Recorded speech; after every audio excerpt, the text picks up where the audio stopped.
authors, how many of you guys are aware of slow motion multitasking? In slow motion multitasking, your idea here is that you're working on various projects that you can kind of jump back and forth between depending on the mood, the ability, the timing, whatever it might be, right? So, for example, right now I'm working on 3 different books in my Dragon Fantasy series.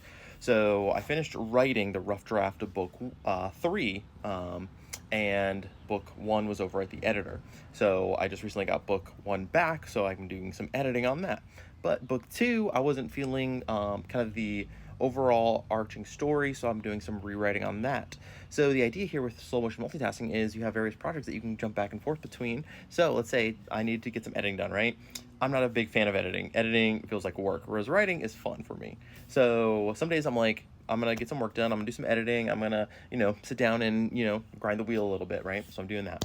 Other days I come down and I'm like, man, I'm not really feeling the editing. It's kind of grinding on me. So I'm gonna do some writing today. So I'm gonna do some rewriting on book 2, right?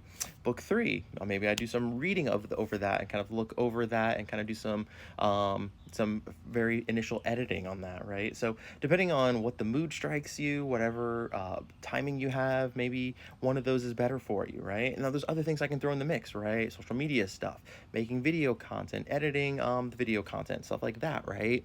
So there's other things you can throw in the mix in there, and you work on them as you're able, as you're feeling led, as you are able to do those things. So slow motion multitasking is a great idea. I recommend it to all my writer friends. I did a whole thing on it at a writing conference a while back.